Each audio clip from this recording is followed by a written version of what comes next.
नमस्कार दोस्तों, ढोल में पोल चैनल में आप सब मित्रों का हृदय से अभिनंदन करता हूं, स्वागत करता हूं। दोस्तों, आज हम देखेंगे कि हनुमान जी यानी ब्रह्मचारी हनुमान जी, राम भक्त हनुमान जी सीता का पता लगाने के लिए किन प्रकार बड़ी बड़ी मुश्किलों को, बाधाओं को पार करते हुए समुद्र को लांघकर लंका नगरी में प्रवेश कर जाते हैं। और लंका नगरी में चारों तरफ देखते हैं कि पहरेदार लगे हुए हैं, द्वारपाल लगे हुए हैं, सुरक्षा प्रहरी लगे हुए हैं। बड़ी सुंदर नगरी है, सोने की बनी हुई है, ऐसा कुछ देखते हैं तो वो सोचते हैं कि यहाँ तो जगह जगह सुरक्षा लगी हुई है, तो इस समय दिन में तो नहीं जाऊँगा। वो रात का इंतज़ार करते हैं और रात में एक बिल्ली का सा रूप रखकर, इतनी बिल्ली छोटी होती है, इतना रूप, क्योंकि वो सब तरह से अपना वेश बदलना, रूप बदलना जानते थे देवी देवता। तो हमारे हनुमान जी भी कहाँ पीछे रहते। तो हनुमान जी भी हमारे रूप बदलते हैं और छोटा सा मशक रूप यानी बिल्ली का सा रूप रख करके लंका में घुस जाते हैं। अब वो सीता जी की पता लगाने की कोशिश में है रात भर कि क्या क्या, कहाँ है सीता जी, कहाँ मिलेंगी सीता जी। तो सबसे पहले वो जो है रावण के महल में ही घुस जाते हैं। अब रावण के महल में सीता जी को ढूंढने घुसते हैं, लेकिन वहाँ तो बड़े बड़े विचित्र नज़ारे उन्हें दिखाई देते हैं। सुंदर सुंदर युवतियाँ, नशे की बोतलें, नशे शराब की बोतलें पड़ी हुई हैं। सुंदर सुंदर युवतियाँ एक दूसरे से आलिंगन किए हुए पड़ी हैं। कहीं कोई किसी को दबाई पड़ी है, कहीं कोई तकिया को ही दबाई पड़ी है अपने छाती से। तो बड़ा रोमांचक, बड़ा उनको जो है मर्मांतक, कभी उन्होंने देखा नहीं था। जंगल के आदिवासी थे, उन्होंने कहाँ ऐसी सुंदर युवतियाँ, कहाँ ऐसे सुंदर महल, कहाँ ये भोगविलासी सामान उन्होंने नहीं देखे थे। लेकिन वहाँ रावण जो है सोया हुआ है, रावण जो है सांड जैसा लग रहा है, वो गाय जैसी लग रही हैं, छोटी छोटी बछिया जैसी होती हैं, सुंदर सुंदर युवतियाँ। तो देखिए बड़ा रोमांचकारी, बड़ा जो है देख देख करके परेशान होते हैं, हैरान होते हैं। अरे ये रावण क्या है, ये तो बड़ा गजब का तमाशा है। यहाँ इतनी सुंदर युवतियाँ, देवताओं की लड़कियाँ, देवताओं की स्त्रियाँ, यक्षों की, गंधर्वों की, सबकी स्त्रियाँ हैं। और ऐसा नहीं है कि ये भगा करके लाया है, बहुत सी तो ये भगा के लाया है रावण, और बहुत सी अपनी इच्छा से आई हैं मदमाती, यानी अपनी जो है काम वासना को यहाँ शांत करने के लिए। तो सारी चीज़ों को देख देख करके, अब दोस्तों स्वाभाविक है कि कोई ब्रह्मचारी आदमी, वो भी वनवासी आदमी जिसने कभी सुंदर युवतियाँ नहीं देखी हों, और वो भी किसी वो उसमें रंग महल में, और रावण जैसे राजा के यहाँ वो घुस जाते हैं और रात भर बड़े परेशान होते हैं, देखते देखते अचंभित होते हैं। तो दोस्तों फिर वो वर्णन करते हैं। तो आज हम भी देखते हैं कि देखिए हनुमान जी की आँखों से किस तरह से जो है वहाँ का रनवास का हाल था, अंतरंग महलों का क्या हाल था, कैसी कैसी युवतियाँ। तो आज जो है वो युवतियों को देखते हैं। तो दोस्तों आइए देखते हैं, ये बड़ा विचित्र और बड़ा रोमांचक और बड़ा मनोरंजक और बड़ा ही आनंददायक है। दोस्तों आइए आनंद ले लीजिए आप भी। तो देखते हैं, देखिए सुंदरकांड है, 9वां सर्ग है, सुंदरकांड 9वां सर्ग, और श्रीमद् वाल्मीकि रामायण द्वितीय भाग है, गीता प्रेस गोरखपुर। तो दोस्तों क्या होता है कि हमारे कपराज ब्रह्मचारी श्री हनुमान जी पहुंच जाते हैं और विशाल लोचना विदेह नंदिनी सीता की खोज करते हुए शत्रुसूदन हनुमान जी उस भवन में सब और चक्कर लगाते हैं। कहाँ है सीता जी, कहाँ है सीता जी। बल वैभव से संपन्न हनुमान राक्षसों के उस उत्तम आवास का अवलोकन करते हुए एक ऐसे सुंदर गृह में जा पहुँचे जो राक्षस राज रावण का निजी निवास स्थान था। उसका जो निजी निवास स्थान था वहाँ पहुँच जाते हैं, यानी उसके वो बेडरूम में पहुंच जाते हैं, अंतर महल में पहुंच जाते हैं, रंग महल में। तो दोस्तों क्या क्या होता है देखिएगा कि 4 दांत तथा 3 दांतों वाले हाथी इस विस्तृत भवन को चारों ओर से घेर कर खड़े थे। देखिए 4 दांत वाले हाथी देखे, 3 दांत वाले हाथी देखे जो भवन को घेर कर खड़े थे, और हाथों में हथियार लिए हुए बहुत से राक्षस उस भवन की सुरक्षा में लगे हुए थे। इस प्रकार नर नारियों से भरा हुआ, रावण का हुआ महल उसकी राक्षस जातीय पत्नियों तथा पराक्रम पूर्वक हर कर लाई हुई राजकन्याओं से भरा हुआ था। क्या राक्षसी विश्च पत्नी भी रावणस्य निवेशनम आहता विश्च विक्रम्य राजकन्याभिरावृतम। पृष्ठ 34 श्लोक नंबर 6। दोस्तों देखिए, बहुत ही आनंद आने वाला है आपको। ज़रा अपना कलेजा थाम के बैठो, सुनो। रावण का वह महल उसकी राक्षस जातीय पत्नियों तथा पराक्रम पूर्वक हरकर यानी अपहरण करके लाई हुई राजकन्याओं से भरा हुआ था। आगे देखते हैं। तन्न क्रम करा कारगणीयम तम लिंगम जक्षाकुलम वायुवेग समाधूतम पन्न गैरिवम सागरम। 7वां श्लोक। इस प्रकार नर नारियों से भरा हुआ वह कोलाहलपूर्ण भवन, नाके और मगरों से व्याप्त, तिमिंगलों और मत्स्यों से पूर्ण, वायु वेग से विक्षुब्ध तथा सर्पों से आवृत महासागर के समान प्रतीत होता था। जो लक्ष्मी, कुबेर, चंद्रमा और इंद्र के यहाँ निवास करती हैं, वे ही और भी सुरम्य रूप से रावण के घर में नित्य ही निश्चल होकर रहती थी। कुबेर और चंद्रमा और इंद्र के यहाँ रहती थीं अप्सराएं, सुंदरियाँ, युवतियाँ, वो सब यहाँ भी रहती हैं। तदनंतर हनुमान जी ने कालीन पर बैठी हुई सहस्रों सुंदरियाँ देखीं, जो रंग बिरंगे वस्त्र और पुष्पमाला धारण किए अनेक प्रकार की वेशभूषाओं से भूषित थीं। आधी रात बीत जाने पर वे क्रीड़ा से उपरत हो, मधुपान के मद और निद्रा के वशीभूत हो उस समय गाढ़ी नींद में सो गई थी। देखिए, क्या आधी रात बीत चुकी है, क्रीड़ा हो चुकी है, उनकी काम क्रीड़ा खत्म हो चुकी है रावण के साथ। मधुपान हो चुका है और मधुपान का मद छाया हुआ है, निद्रा के वशीभूत हो गई हैं और वो बेचारी सभी गाढ़ी नींद में सो गई हैं। और हनुमान जी अब देख रहे हैं। ततः प्रसुप्तम विरुरुचे न शब्दांतरम भूषितम न शब्दहंस भ्रमरम यथा पद्म वनम महत। 35वां श्लोक। दोस्तों, उन सोई हुई सहस्रों नारियों के कट्टे भाग में यानी कमर में अब करधनी की खनखनाट का शब्द नहीं हो रहा था। अब सोई रही हैं तो खनखनाट कहाँ से होगी, करधनी भी शांत हो गई है। हंसी के कलरव तथा भ्रमरों के गुंजारव से रहित विशाल कमल वन के समान उन सुप्त सुंदरियों का समुदाय बड़ा शोभा पा रहा था। सुप्त सुंदरियों का, सोई हुई सुंदरियों का समुदाय बड़ी शोभा पा रहा था।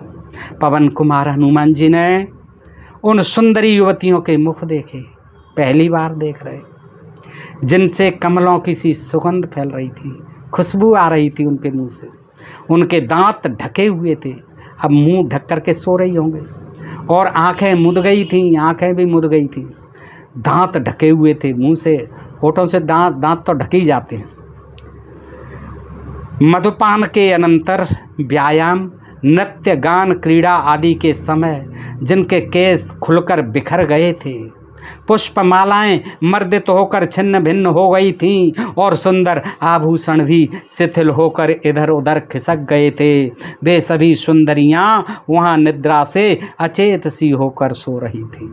देखिए, अब हनुमान जी ने तो कभी मदिरापान करते किसी स्त्री को नहीं देखा था, न स्वयं किया था, न किसी और को देखा था। जंगल में रहते थे, जनजातीय थे, तो उन्होंने आइडिया लगाया कि ये जो है सभी शराब पी करके मधुपान के अनंतर व्यायाम, नृत्य, गान, क्रीड़ा, ये व्यायाम बताए, नृत्य कर किया होगा इन्होंने, बार डांस किया होगा, आदि किया होगा। उस समय केस खुलकर बिखर गए थे, पुष्पमालाएं मर्दित होकर छिन्न भिन्न हो गई थी और सुंदर आभूषण भी शिथिल होकर इधर उधर खिसक गए थे। वे सभी सुंदरियां वहाँ निद्रा से अचेत होकर सो रही थी, सभी जो है अचेत पड़ी हुई थी। किन्हीं के, देखिए आगे क्या दिखते, किन्हीं के मस्तक की सिंदूरी, कस्तूरी आदि बेनियाँ पुछ गई थी, बेंदियाँ पुछ गई थी, कस्तूरी सिंदूरी पुछ गई थी बेंदियाँ।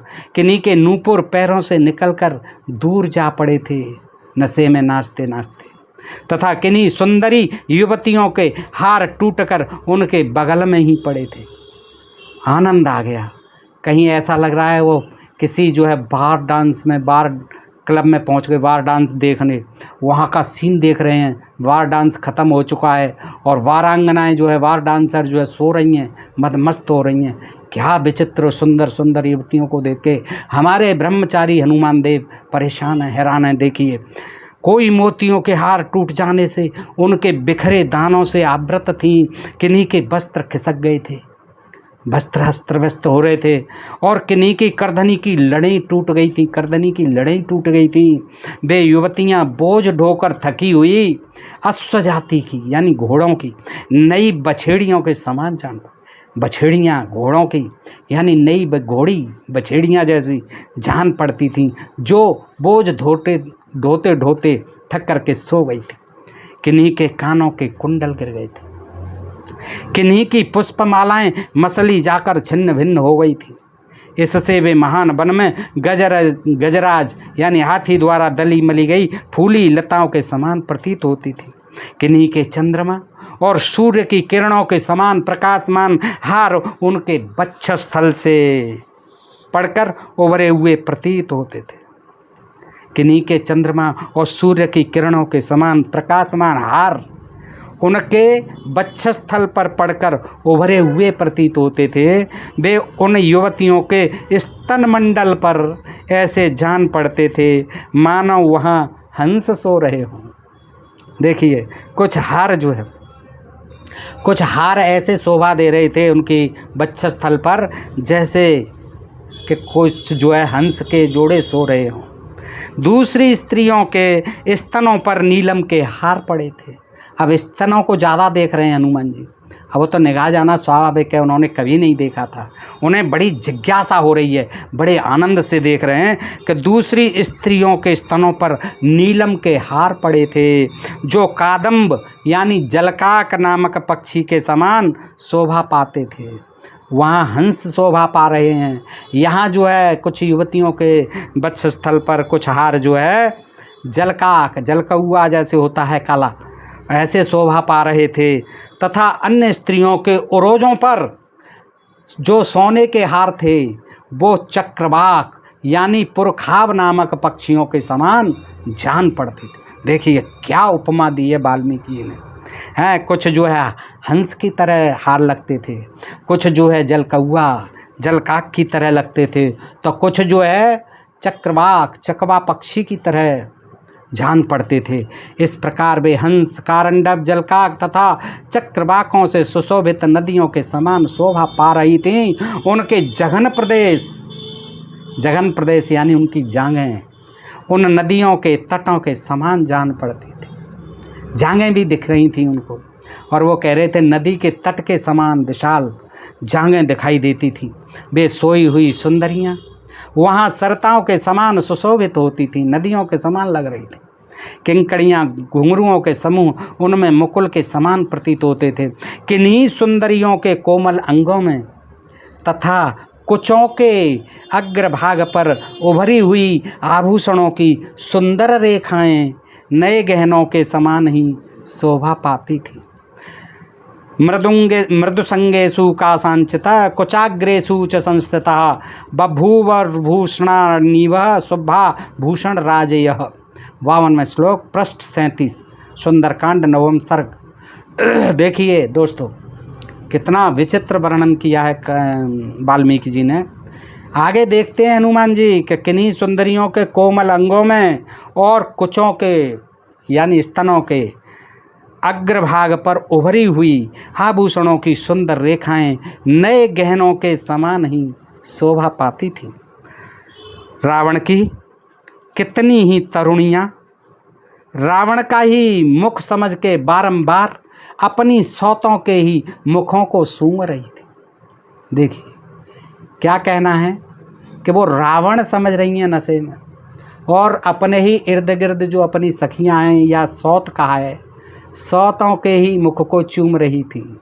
यानी अभी वो नशे में थी और मदमस्त थी, और वो किस कर रही थी एक दूसरे के होठों को।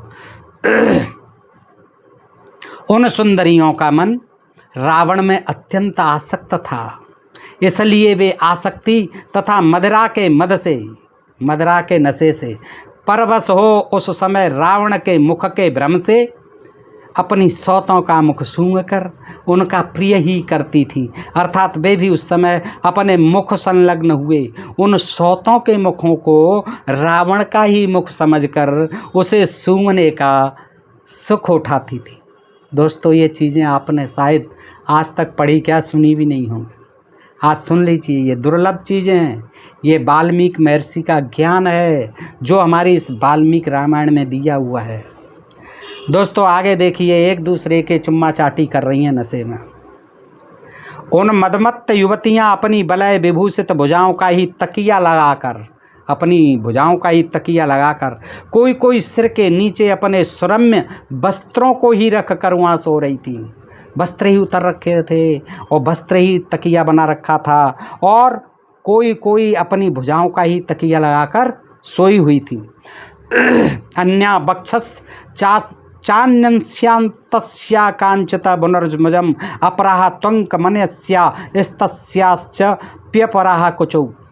60वां श्लोक पृष्ठ 37। एक स्त्री दूसरी की छाती पर सिर रखकर सोई थी। अब हनुमान जी पता लगाने गए कि यहाँ जो है ये सब देख रहे हैं। उनको सीता जी की चिंता कम है, अब यहाँ खो गए वो, क्योंकि उनको तो पहली बार देखने को मिल रहा था ये सीन। ब्रह्मचारी थे, अब वो ब्रह्मचारी जी जो है देखिए घूमते फिर रहे हैं, देखते फिर रहे हैं। क्या देख रहे हैं कि एक स्त्री दूसरी की छाती पर सिर रखकर सोई है, तो कोई दूसरी स्त्री उसकी भी एक बाह को ही तकिया बनाकर सो गई थी। इसी तरह एक अन्य स्त्री दूसरी की गोद में सिर रखकर सोई थी, तो कोई दूसरी उसके भी कुचों का ही तकिया लगाकर सोई गई थी। कोई किसी की बाह को तकिया लगा के सोई है, कोई किसी की छाती पर सोई हुई है तकिया बना के, तो कोई किसी के कुचों पर ही सिर रखकर सो रही है, यानी कोई किसी के स्तनों का ही, कुचों का ही तकिया बना करके सो गई है। हनुमान जी बड़े अचंभित हो रहे हैं। उनका ब्रह्मचर्य मन जो है डगमग डगमग हो रहा है, डामाडोल हो रहा है, क्योंकि उन्होंने कभी भारत में और उस जंगल में किष्किंधा पर कुछ नहीं देखा था, ऐसी सुंदर स्त्रियां ही नहीं देखी थी। पहली बार राजा रावण के उसमें रंग महल में ये देख रहे हैं। आगे क्या देखते हैं, इस तरह रावण विषयक स्नेह और मदिरा जनित मद के कारण वे सुंदरियां एक दूसरे के उरू यानी जांग, पार्श्वभाग पिछला भाग, पृष्ठभाग, कट प्रदेश कमर तथा पृष्ठभाग का सहारा ले आपस में अंगों से अंग मिलाए वहाँ बेसुध पड़ी थी। देखिए क्या चरित्र चित्रण है। वे सुंदर कट प्रदेश वाली यानी सुंदर कमर वाली समस्त युवतियाँ एक दूसरे के अंग स्पर्श को प्रियतम यानी रावण का स्पर्श मानकर उससे मन ही मन आनंद का अनुभव करती हुई परस्पर बाह से बाह मिलाए सो रही थी। कहाँ फंस गए हनुमान जी, आप सीधे अशोक वाटिका में ही क्यों नहीं पहुँचे? आपको तो पता होना चाहिए हैं, आप जब यहाँ तक आ गए हैं, आप तो भगवान राम के भक्त थे, कहाँ आप जो है रंग महल में घुस गए? उसको आनंदित होना था रावण को, और वो अपना आनंद मगन होकर के सो गया है। युवतियाँ भी सो गई हैं और आप ब्रह्मचारी हो करके अपने ब्रह्मचर्य को क्यों डामाडोल कर रहे हो? वो कहते हैं, आगे देख रहे हैं, वे सुंदर कट प्रदेश वाली समस्त युवतियाँ एक दूसरे के अंग स्पर्श को प्रियतम का स्पर्श मानकर उसके मन ही मन आनंद का अनुभव करती हुई परस्पर बाहें से बाह मिलाए सो रही थी। राजर्षों, ब्रह्मर्षियों, दैत्यों, गंधर्वों एवं राक्षसों की कन्याएं काम के वशीभूत होकर रावण की पत्नियां बन गई थी।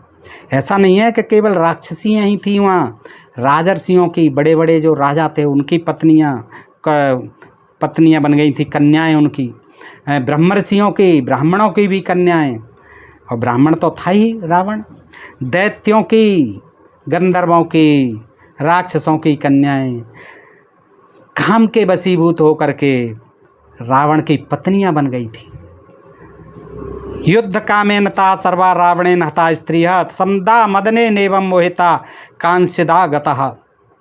69वां श्लोक पृष्ठ 38। उन सब स्त्रियों का रावण ने युद्ध की इच्छा से अपहरण किया था, और कुछ मदमत्त रमणियाँ कामदेव से मोहित होकर स्वयं ही उसकी सेवा में उपस्थित हो गई थी। कुछ अपहरण करके लाई गई थी, तो कुछ अपनी स्वेच्छा से आ गई थी। वहाँ ऐसी कोई स्त्रियां नहीं थीं जिन्हें बल पराक्रम से संपन्न होने पर भी रावण उनकी इच्छा के विरुद्ध बलात्कार के लाया हो। वे सब की सब उसे अपने अलौकिक गुण से ही उपलब्ध हुई थी। देखिए कितना गुणवान था रावण, जो श्रेष्ठतम पुरुषोत्तम श्री रामचंद्र जी के ही योग्य थी। उन जनक किशोरी सीता को छोड़कर दूसरी कोई ऐसी स्त्री वहाँ नहीं थी जो रावण के सिवाय किसी दूसरे की इच्छा रखने वाली हो अथवा जिनका पहले कोई दूसरा पति रहा हो। केवल सीता जी ही ऐसी थी जिनके पति थे और वो ही यहाँ नहीं दिखाई दे रही थी, क्योंकि वो केवल राम की थी। सीता उनका जो है अपहरण जरूर करके लाया था, लेकिन उनकी इच्छा के विरुद्ध रावण ने उस रंग महल में नहीं रखा, सीता को अशोक वाटिका में ठहरा दिया। इतना विद्वान था रावण, जो स्त्रियों का इतना मान सम्मान करने वाला विद्वान था। रावण की कोई भार्या ऐसी नहीं थी जो उत्तम कुल में उत्पन्न नहीं हो, ऐसी वैसी नहीं थी, सारे उत्तम कुलों की थी। अथवा जो कुरूप हो, अनुदार या कौशल रहित हो, उत्तम वस्त्राभूषण एवं माला आदि से वंचित, शक्तिहीन तथा प्रियतम को अप्रिय हो, ऐसी कोई स्त्री नहीं थी। दोस्तों आगे देखते जाइए, बड़ा आनंद आने वाला है। पत्नियों के प्रेमी उन महाकाय राक्षस राज के घर में हनुमान जी ने उसकी पत्नियों को भी देखा, रावण की पत्नियों को, जो उसके चरणों के आसपास ही सो रही थी। पाद मूल गताश्चपि दर्दसम सुमात्मना पत्नी सप्रिय भारस्य तस्य रक्षत पते ग्रहे। 30वें श्लोक। वानरयूथ हनुमान जी ने देखा उन रावण पत्नियों के मुख चंद्रमा के समान प्रकाशमान थे। वे सुंदर कुंडलों से विभूषित थीं तथा ऐसे फूलों के हार पहने हुए थीं जो कभी मुरझाते नहीं थे। वे नाचने और गाने बजाने में बड़ी निपुण थी। अब हनुमान जी आपने तो देखा नहीं, वो तो सो गई हैं, आप कैसे समझ पा रहे हैं? आइडिया लगा रहे होंगे हनुमान जी, या फिर वाल्मीकि जी आंखों देखा वर्णन लिख रहे हैं। दोस्तों वे नाचने और बाजे बजाने में निपुण थीं। राक्षस राज रावण की बाहों और अंक में स्थान यानी गोद में स्थान पाने वाली थीं और सुंदर आभूषण धारण किए हुए थीं। कपिवर हनुमान ने उन सबको वहाँ सोती हुई देखा। उन्होंने उन सुंदरियों के कानों के समीप हीरे और नीलम जड़े हुए सोने के कुंडल और बाजूबंद देखे। अब देखिए हनुमान जी क्या जानते थे कि ये नीलम है, पुखराज है, हार है। उन्होंने तो जंगल के वासी थे, आदिवासी थे, जनजाति योद्धा थे, महावीर थे, ब्रह्मचारी थे, लेकिन जो है कवि ने बताया है, उन्हें बताते गए होंगे वाल्मीकि जी कि ये देखिए नीलम है, पुखराज है। ये आगे देखिए क्या होता है। क्षीण कट प्रदेश वाली यानी पतली कमर वाली वे राक्षस राज की स्त्रियां मद तथा रत क्रीड़ा के परिश्रम से थक कर रत क्रीड़ा की थी, आनंद लिया था, सेक्स किया था उन्होंने और मद में थी, नशे में। वो सब उस परिश्रम से थक कर जहाँ तहाँ जो जिस अवस्था में थी वैसे ही सो गई थी। आगे देखिए, कोई वीणा को छाती से लगाकर सोई हुई सुंदरी ऐसी जान पड़ती थी मानो महानदी में पड़ी हुई कोई कमिलिनी किसी नौका से सट गई हो। देखिए क्या उपमा है, क्या रूपक अलंकार है, क्या उपमा अलंकार है। दूसरी कजरारे नेत्रों वाली भामिनी कांख में दबे हुए मडडुक लघुवाद्य विशेष के साथ ही सो गई थी, बगल में दबाए अपने मडडुक को। वह ऐसी प्रतीत होती थी जैसे कोई पुत्र वत्सला अपने पुत्र से प्यार करने वाली जननी माँ अपने छोटे से शिशु को गोद में लिए सो रही हो। कोई सर्वांग सुंदरी एवं रुचिर कुचों वाली, सर्वांग सुंदरी जिसके सारे अंग सुंदर थे, कुचों वाली रुचिर यानी सुंदर, रुचिकर, कुचों वाली स्तनों वाली कामिनी पटह को अपने नीचे रखकर सो रही थी, मानो चिरकाल के पश्चात प्रियतम को अपने निकट पाकर कोई प्रेयसी उसे हृदय से लगाकर सो रही हो। कोई कमल लोचना युवती वीणा का आलिंगन करके सोई हुई ऐसी जान पड़ती थी मानो काम भाव से युक्त कामिनी अपने श्रेष्ठ प्रियतम को भुजाओं में भरकर सो गई हो। नियम पूर्वक नृत्य कला से सुशोभित होने वाली एक अन्य युवती विपंची यानी एक विशेष प्रकार की वीणा को अंक में भरकर प्रियतम के साथ सोई हुई प्रेयसी की भांति निद्रा के अधीन हो गई थी। कोई मतवाले नैनों वाली दूसरी सुंदरी अपने सुवर्ण सदृश गौर कोमल पुष्ट और मनोरम अंगों से मृदंग को दबाकर गाढ़ निद्रा में वो मृदंग को ही दबा करके सो गई थी। भुज पाशांतर स्थे न कक्ष गे न रसोदरी पणवेन सहानंद्या सुप्ता मदकृत्रमा। 43वां श्लोक। नशे से थकी हुई कोई कृशोदरी यानी पतले पेट वाली कृशोदरी अनिंद्य सुंदरी रमणी अपने भुजपासों के बीच में स्थित और कांख में दबाए हुए पणव के साथ ही सो गई थी। देखिए क्या देख रहे हैं हनुमान जी। दूसरी स्त्री डिडिम्ब को लेकर, ये भी कोई बाजा होगा, डिडिम्ब को लेकर उसी तरह उससे सटी हुई सो गई थी, मानो कोई भामिनी अपने बालक पुत्र को हृदय से लगाए हुए नींद ले रही हो। मदिरा के नथ से मोहित, मदिरा के मद से मोहित हुई कोई कमल नयनी नारी आडंबर नामक वाद्य को, ये भी आडंबर वाद्य का नाम था बाजे का, अपनी भुजाओं के आलिंगन से दबाकर प्रगाढ़ निद्रा में निमग्न हो गई थी। कोई दूसरी युवती निद्रावश जल से भरी हुई सुराही को लुढ़काकर भीगी अवस्था में ही बेसुध सो रही। पास में सुराही रखी हुई थी शीतल जल की, नींद आ रही है, उसने फैला लिया। फर्श जो है ठंडा हो गया है, पानी से तर हो गया है, तो भीगी हुई अवस्था में ही बेसुध सो रही है। उस अवस्था में वह बसंत ऋतु में विभिन्न वर्ण के पुष्पों की बनी और जल के छींटों से सींची हुई माला के समान प्रतीत हो रही थी। निद्रा के बल से पराजित हुई कोई अबला, कोई हर एक अबला का वर्णन कर रहा है, कोई अबला सुवर्णमय कलश के समान प्रतीत होने वाले अपने कुचों को दोनों हाथों से दबाकर सो रही थी। देखिए हनुमान जी को कितना आनंद आ रहा होगा। पाणिभ्याम च कुचौ, हाथों से कुचों को दबाकर, पाणिभ्याम च कुचौ कांचितः सुवर्ण कलशोपमौ उपगुह्या बला सुप्ता निद्रा बल पराजिता। 47वां श्लोक, पृष्ठ 42, सुंदरकांड, एकादश पर्व, 11वां पर्व। निद्रा के बल से हारी हुई कोई अबला सुवर्णमय सोने के कलशों के समान दिखाई देने वाले अपने कुचों को, अपने स्तनों को दोनों हाथों से ही दबाकर सो रही थी। कैसे कैसे थे? सोने के कलश जैसे, उनको अपने हाथों से ही कुचों को दबाकर सो रही थी। पूर्ण चंद्रमा के समान मनोहर मुख वाली दूसरी कमल लोचना कामिनी सुंदर नितंब वाली किसी अन्य सुंदरी का आलिंगन करके मद से विवल होकर सो गई थी।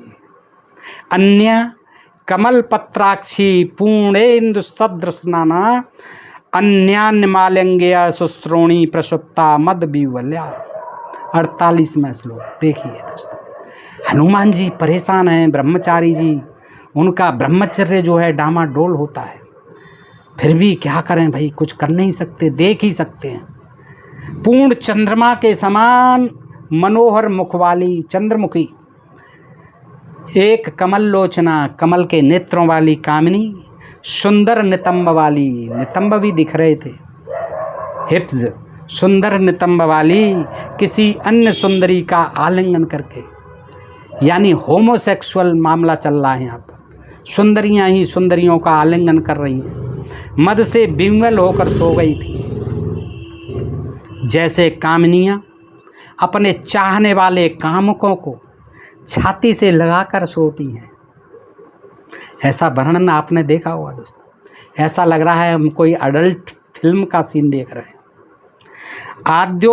आतोद्यान विचित्राणी परिसज्य वरह स्त्रिय निपीड्यच कुचैः सुप्ता कामिन्य कामुका निव। 49वां श्लोक, पृष्ठ 42।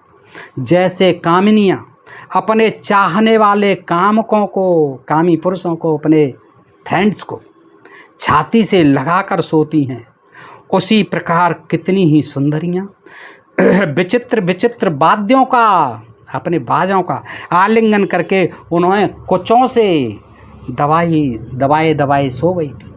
कुचों से अपने भाजों को दबाए सो गई थी। जैसे कोई कामिनी अपने काम को छाती से लगाकर सो जाती है। आगे देखें दोस्तों, अब आगे वो सोचते हैं कि यहाँ कहीं दिखाई तो दे नहीं रही, परेशान हो रहे हैं, इनमें तो कोई सीता जी नहीं दिखाई दे रही हैं। तो वो क्या कहते हैं कि वहाँ कोई स्त्रियाँ सीता जैसी नहीं लग रही थी, लेकिन वो देखते हैं मधुशाला में भी पहुँच जाते हैं। मधुशाला थी, बार खुला हुआ था, वहाँ कोई स्त्रियाँ क्रीड़ा करने से थकी हुई थी, वहाँ भी यही देख रहे हैं, बार में पहुँच गए। तो कोई गीत गाने से, दूसरी नृत्य करके थक गई थी, और कितनी ही स्त्रियां अधिक मद्यपान करके अचेत हो रही थी, अधिक मद्यपान करके अचेत हो रही थी। ये भी हनुमान जी देख रहे हैं कि इसने ज़्यादा पी रखी है, ये बहुत ही ज़्यादा अचेत है। बहुत सी स्त्रियां ढोल, मृदंग और चेलका नामक वाद्यों पर अपने अंगों को टेक कर सो गई थीं, तथा दूसरी महिलाएं अच्छे अच्छे बिछौनों पर सोई हुई थीं। हनुमान जी महाराज सीता का पता लगाने के आए, उन्हें बड़ा आनंदित करने वाला जो है ये दृश्य दिखाई दे रहा था रावण के। दूसरे स्थान पर भी उन्होंने ऐसी सहस्त्रों सुंदरी युवतियों को सोते देखा, हजारों युवतियों को सोती देखा, जो आपस में रूप सौंदर्य की चर्चा करती हुई लेट रही थीं, अभी सोई नहीं थीं, एक दूसरे के रूप सौंदर्य की चर्चा कर रही थीं। ऐसी हजारों युवतियों को देखा। बानर यूथपति पवन कुमार ने ऐसी बहुत सी स्त्रियों को देखा, जो देश काल को जानने वाली, उचित बात कहने वाली तथा रत क्रीड़ा के पश्चात गाढ़ निद्रा में सोई हुई थी। तासाम मध्ये महाबाहु सुशुभे राक्षसेश्वर गोष्ठे मैत मुख्यानाम गवाम मध्ये यथा वृषः। 11वां श्लोक, पृष्ठ 43। दोस्तों देखिए क्या देखते हैं, उन सब के बीच में महाबाहु राक्षसराज रावण विशाल गौशाला में श्रेष्ठ गौओं के बीच सोए हुए सांड की भांत शोभा पा रहा था। कैसे? गौशाला में जैसे श्रेष्ठ गौओं के बीच कोई सांड सो रहा हो, ऐसे ही सुंदर सुंदर हजारों युवतियों के बीच में रावण सांड की तरह सो रहा था। जैसे वन में हाथियों से घिरा हुआ कोई महान हाथी सो रहा हो, गजराज सो रहा हो, उसी प्रकार उस भवन में उन सुंदरियों से घिरा हुआ स्वयं राक्षस राज रावण सुशोभित हो रहा था। कहाँ चक्कर में फंस गए हनुमान जी। उस अंतःपुर में स्त्रियों की बहुत सी सैयाएं सूनी पड़ी हुई थी, खाली पड़ी हुई थी, चली गई होंगी अपने अपने घर। उस अंतःपुर में स्त्रियों की बहुत सी सैयाएं सूनी पड़ी थीं, और कितनी ही सुंदरियां एक ही जगह एक दूसरी का आलिंगन किए हुए सो रही थीं। निद्रा के बल से पराजित हुई कोई अबला दूसरी स्त्री का वस्त्र उतार कर उसे धारण किए उसके पास जा उसी का आलिंगन करके सो गई। किसी का उतारा किसी ने पहन लिया, आलिंगन करके सो गई। उस राक्षस राज के भवन में कोई सांवली, कोई गोरी, कोई काली और कोई सुवर्ण के समान कांति वाली सुंदरी युवतियां सो रही थी। हनुमान जी हमारे परेशान हैं। निद्रा के बस में होने के कारण उनका काम मोहित रूप मुदे हुए मुख वाले कमल पुष्पों के समान जान पड़ता था। इस प्रकार महातेजस्वी कपिवर हनुमान ने रावण का सारा अंतःपुर यानी रंग महल छान डाला, हरम पूरा छान डाला, तो भी वहाँ उन्हें जनक नंदिनी सीता का दर्शन नहीं हुआ। उन सोती हुई स्त्रियों को देखते देखते महाकपि हनुमान धर्म के भय से सशंकित उठ बेचैन तो हो ही रहे थे। उन्हें कहा, रहे ये मैं क्या देख रहा हूँ, अब मैं कैसे अपने धर्म को बचाऊँ, मेरा धर्म कहीं भ्रष्ट नहीं हो जाए। हनुमान जी ये सोचने लगे। उनके हृदय में बड़ा भारी संदेह उपस्थित हो गया। संदेह होने लगा, मन डोलता ही है। कितना ही ब्रह्मचारी हो आदमी, ऐसी अवस्था को देखेगा तो ब्रह्मचर्य कहाँ स्थिर रहेगा, वो भी डामाडोल होते हैं। लेकिन चूँकि वो राम के भक्त थे, ब्रह्मचारी थे, आदिवासी थे, मूल निवासी थे, जनजाति थे, वो पहली बार ऐसा सीन देख रहे हैं, तो वो सोच भी रहे हैं कि ये मैं क्या देख रहा हूँ, ये तो ऐसा देख रहा हूँ कहीं मैं धर्म से विचलित नहीं हो जाऊँ, मेरा धर्म भ्रष्ट नहीं हो जाए। वे सोचने लगे कि इस तरह गाढ़ निद्रा में सोई हुई पराई स्त्रियों को देखना अच्छा नहीं है। ये मैं क्या कर रहा हूँ, इस तरह मुझे नहीं देखना चाहिए था पराई स्त्रियों को। मैं कहाँ फंस गया। परदारावरोधस्य प्रसुप्तप्सप्रम निरीक्षणम इदम खलुम मम्यातर्थम धर्मलोपम करिष्यति। इससे तो मेरा धर्मलोप हो जाएगा। न हि मे परदाराणाम दृष्टिर्विषयवर्तनी अयम चात्रमया दुष्ट परदाराम परिग्रह। 39वां श्लोक, पृष्ठ 45। मेरी दृष्टि अब तक कभी पराई स्त्रियों पर नहीं पड़ी थी। ठीक कह रहे हैं। वो जंगल में कहाँ किष्किंधा पहाड़ पर रहते थे बेचारे, कंदमूल फल खाते थे, कहाँ ये रंग महल देखा उन्होंने, लंका में आ गए। अब वो बड़े परेशान हैं कि मैंने तो आज तक पराई स्त्रियों को कभी दृष्टि नहीं डाली, यहीं आने पर मुझे पराई स्त्रियों का अपहरण करने वाले इस पापी रावण का भी दर्शन हुआ है। ऐसे पापी को देखना भी धर्म का लोप करने वाला होता है। तदनंतर मनस्वी हनुमान जी के मन में एक दूसरी विचारधारा उत्पन्न हुई। दूसरा विचार आया। उनका चित्त अपने लक्ष्य में सुस्थिर था, केवल जो है सीता जी को ही ढूंढना था। अतः यह नई विचारधारा उन्हें अपने कर्तव्य का ही निश्चय कराने वाली थी। वे सोचने लगे, कामम दृष्टा मया सर्वा विश्वस्ता रावण स्त्रिय न तुम में मनसः किंचित वैकृतम पद्यते। 41वां श्लोक। वे सोचने लगे, इसमें संदेह नहीं कि रावण की स्त्रियां निशंक सो रही थीं और उसी अवस्था में मैंने उन सबको अच्छी तरह देखा है। बेसुध सो रही थी, निशंक सो रही थी और मैंने जो है उनको खूब जी भर के देखा है सोती हुई, और उसी अवस्था में मैंने उन सबको अच्छी तरह देखा है, तथापि मेरे मन में कोई विकार उत्पन्न नहीं हुआ है। ये तो भला हो मेरा मन जो है इतना दृढ़ है कि डामाडोल नहीं हुआ है, लेकिन हो सकता था उससे मेरे धर्म का भ्रष्ट होना स्वाभाविक था। आगे क्या कहते हैं, संपूर्ण इंद्रियों को शुभ और अशुभ अवस्थाओं में लगने की प्रेरणा देने में मन ही कारण है, किंतु मेरा वह मन पूर्णतः स्थिर है। मेरा मन स्थिर है, उसका कहीं राग द्वेष नहीं है, इसलिए मेरा यह परस्त्री दर्शन धर्म का लोप करने वाला नहीं हो सकता। मैं अपने धर्म को नहीं खो सकता। देखा ही तो देखा, करेंगे कुछ नहीं गड़बड़ झाला, नहीं तो वहाँ पकड़े जाएंगे और ब्रह्मचर्य और धर्म भी नष्ट होगा।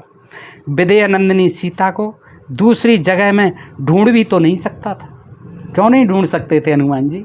ये तो आपको सीन देखना था यहाँ करके रंग महल में, नहीं तो रंग महल में सीता जी कहाँ होंगी बताइए आप। है सीता जी पर आपको इतना भी भरोसा नहीं था कि वो रंग महल में नहीं हो सकती हैं। वहाँ रंग महल तो उसका अपना रानियों का हरम होता है, तो वहाँ जाना चाहिए था आपको, जहाँ अशोक वाटिका में ठहरी हुई थी। उनको आप वहाँ उन सुंदर स्त्रियों में क्यों ढूंढते फिर रहे हो? लेकिन ठीक है, विदेह नंदिनी सीता को दूसरी जगह में ढूंढ भी तो नहीं सकता था, क्योंकि स्त्रियों को ढूंढते समय उन्हें स्त्रियों के ही बीच में देखा जाता है। हाँ, मैं तो यही सोच रहा था कि भाई वो अपने हरम में ले गया होगा, वहीं रख रहा होगा। लेकिन रावण कितना स्त्रियों का सम्मान करने वाला, कितना सदाचारी व्यक्ति था कि उसने वहाँ हरम में नहीं रखा। अब हनुमान जी परेशान हैं, वहाँ ढूंढ रहे हैं। तो देखिए क्या होता है, जिस जीव की जो जाति होती है, हनुमान जी कह रहे हैं जिस जीव की जो जाति होती है, यानी आदमी की जाति आदमी, स्त्री की जाति स्त्री, ये कहने का तात्पर्य है कि जिस जीव की जो जाति होती है उसी को उसी में खोजा जाता है। यानी गाय को गाय के बीच में खोजा जाएगा, हाथी को बीच में खोजा जाएगा, शेर को शेर जाति के बीच में। इसीलिए स्त्रियों को उन्होंने सोच रहे हैं कि भाई मैं क्या करूं, मैं गलत फंस गया, मैं तो यही समझ रहा था कि स्त्रियों में ही मिलेगी, लेकिन इसीलिए मैं इस रंग महल में आ गया। लेकिन यहाँ नहीं है, रनवास में नहीं है। तो वो जो क्या करते हैं, खोई हुई युवती स्त्री को हिरनियों के बीच में नहीं ढूंढा जा सकता। भाई हिरनियों में थोड़ी ढूंढी जाएगी कोई हथनी या कोई स्त्री, वो तो हिरनियों में हिरनी ढूंढी जाएगी। अतः मैंने रावण के इस सारे अंतःपुर में शुद्ध हृदय से ही अन्वेषण किया है। भाइयों, आप कोई डाउट मत करना मुझ पर, सुनने वालों देखने वालों, मैं हनुमान हूँ, मैं ब्रह्मचारी हूँ। मैंने कोई ऐसा विचार इस अंतःपुर में नहीं लाया हूँ। मेरा हृदय जो है बिल्कुल शुद्ध रहा है। तदिदम मार्गितम तावक शुद्धेना मनसा मया रावणान्तः पुरम सर्वम दृश्यते न च जानकी। 45वां श्लोक, पृष्ठ 46। अतः मैंने रावण के इस सारे अंतःपुर में शुद्ध हृदय से ही अन्वेषण किया है, किंतु यहाँ जानकी जी नहीं दिखाई देती हैं। अंतःपुर का निरीक्षण करते हुए पराक्रमी हनुमान ने देवताओं, गंधर्वों और नागों की कन्याओं को वहाँ देखा, किंतु जनक नंदिनी सीता को नहीं देखा। अब सीता जी को जो है बाद में पता लगाएंगे, अशोक वाटिका में जाएंगे। दोस्तों, आज आपने देखा कि हमारे हनुमान जी जो है, जो ब्रह्मचारी हैं, किस तरह से वो उसके वैभव को देखते हैं, ठाट बाट को देखते हैं, शाही अंदाज को देखते हैं रावण के को, और सोचते हैं कि कैसा जो है गौओं में जैसे सांड सोया हुआ है, ऐसे रावण सोया हुआ है, और कैसी कैसी स्त्रियां जो है, सुंदर सुंदर युवतियां, कैसा चरित्र चित्रण किया है वाल्मीकि जी ने। देखिए दोस्तों, और मैं समझता हूँ कि आपको एक नई जानकारी मिली होगी रावण के उस रनवास का, रंग महल का हालचाल और युवतियों का जो सचित्र वर्णन किया है वाल्मीकि जी ने। आज आपको ज़रूर पसंद आया होगा। दोस्तों, पसंद आया हो तो अपने मित्रों को भी अधिकाधिक शेयर करें, अपने प्रिय चैनल ढोल में पोल को सब्सक्राइब करते रहें, और दोस्तों लाइक और कमेंट अवश्य किया करें। आपसे ऐसा विशेष अनुरोध है ताकि हमको पता चलता रहे कि हमारा प्रयास जो है आपको कितना पसंद होता है, करते हैं आप, कितना जो है आपको आकर्षित करता है। तो दोस्तों, आज के लिए इतना ही। सुनने के लिए आप सब मित्रों का हृदय से आभार। नमस्कार, जय हिंद, जय भारत दोस्तों।